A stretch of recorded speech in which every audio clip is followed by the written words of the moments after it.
President Zelensky is illegitimate and either needs to be reelected or replaced by someone who is elected. I understand that argument, but I don't think in the end it makes any difference, because it's not like you're going to get someone in office, someone to replace Zelensky who's interested in accepting Russia's terms. Agreed. I mean, unless that person is a puppet installed by the U.S., and if that's the case, they'll be enormously unpopular in Ukraine and maybe not even long-lived. Yeah, I think that's sadly basically true.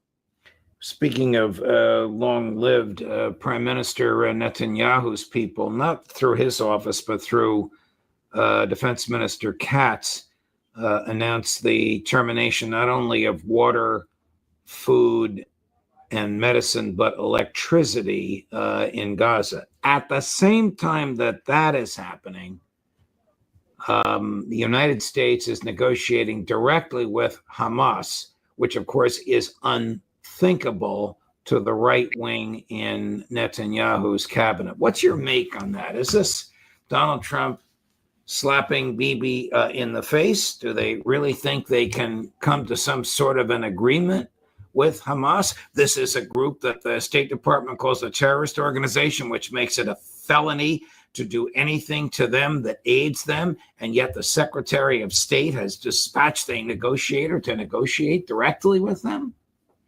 Well, I think that the United States was frustrated with Netanyahu in terms of negotiating the next step or the next stage of the ceasefire and getting the hostages back. And they therefore decided that what we would do is we would negotiate directly with Hamas ourselves. The Israelis consider this an absolute no-no. They do not think that we have the right to negotiate with Hamas without their permission or without them being there. So they made that clear, and Trump, of course, backed off. And we're now saying we won't meet with Hamas by ourselves again, because we fully understand who's in charge in this relationship. We know who's in charge of the relationship when Secretary Rubio rescinds the green card of a person he probably never heard of because of statements the person made on the Columbia University campus last April.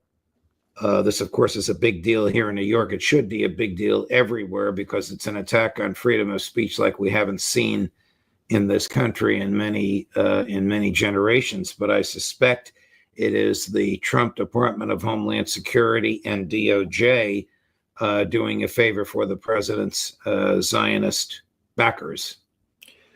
The truth is, Judge, that the single greatest threat to freedom of speech in the United States at this point in time is Israel and its supporters here in the United States. It's truly amazing the extent to which Israel's supporters are going to enormous lengths to shut down free speech, not only on university campuses, but all across the country. And what can be done about it when the Israelis have the president in their pocket or they're in his pocket? I'm not sure how the analogy goes. Well, what can be done is very simple. People could speak up about this. They could stand on the rooftops and scream about what's happening and making it very clear that this is a threat to basic American values. This is a threat to liberal democracy. But the fact is, we live in a country where most people would prefer to stay down in the foxhole and not get up and actually fight this battle. I read Jeff Sachs and I read it together with each other. It's not very long. It's only about 3 or 4 pages. The charging document against Mr. Khalil. It alleges no crime. It alleges no facts. It alleges no misbehavior. It offers no evidence. It simply concludes that in the opinion of the Secretary of State, and I'm telling you again, I can't imagine Marco Rubio's ever heard of this guy. In the opinion of the Secretary of State, his physical presence, Khalil's physical presence in the United States of America impedes the effective execution of American foreign policy. What judge would accept that? Unless the judge is an immigration judge whose boss is Marco Rubio. I don't know. I mean, you know the legal system better than I do, but the legal system in the past has not worked to prevent Israel and its supporters here in the United States from, carrying out acts like this. This is disgraceful. There's no other way to put it. And in fact, it's more than disgraceful. As I said before, it threatens basic American values.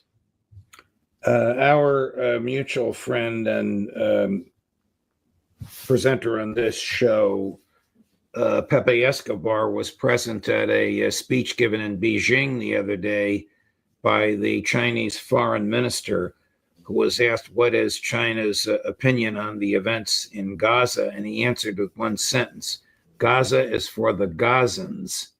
Are you surprised at that? Yeah, this is hardly surprising. The Chinese have been actually very good on the issue of the genocide. And they've made it very clear that they understand that the Israelis are behaving like barbarians and that this is unacceptable. So I think this is just not surprising. I thought of you when Pepe said that the Chinese foreign minister made the following statement, and I'm paraphrasing. Of course, this is the paraphrase of a translation from Chinese into English, but I think it's fairly accurate. The United States cannot both be our friend and trade with us and attempt to contain us. That's right up John Mearsheimer's alley, is it not? Well, the truth is, you would be amazed at how many times countries have fought wars against each other. And in the course of the war, they have traded with each other. There's a whole literature. It's called the trading with the enemy literature. And you want to remember that during the Cold War, the Europeans and even the Americans did trade somewhat with the Soviet Union. And as the Cold War wore on, there was more and more trade between Western Europe and the Soviet Union. So it is possible to have an intense security competition, if not a war, between two countries where they continue to trade nevertheless. Unbelievable. I forgot to play this clip a few minutes ago. This is the boss of Marco Rubio, the boss of Attorney General Bondi, the boss of Secretary of Homeland Security, Kristi Noem, talking about the freedom of speech. Tell me if you think this is credible, John Mearsheimer. Cut 14. And I have stopped all government censorship and brought back free speech in America. It's back. This is, of course, the week before Mr. Khalil was arrested by federal agents who had no arrest warrant or search warrant, who broke into his dorm room in the presence of his wife in her 8th month of pregnancy, yanked him out and shipped him to Louisiana, a place where he apparently has never been before in his life, and notwithstanding the clause in the Constitution that says when the government moves against you, the judicial location must be the judicial district in which the government says you did whatever you did that causes them to move against you. Does this surprise you? I'm actually surprised at the extent to which Trump and his administration are suppressing free speech. I mean, I knew it wouldn't be perfect once he took office, but I'm amazed.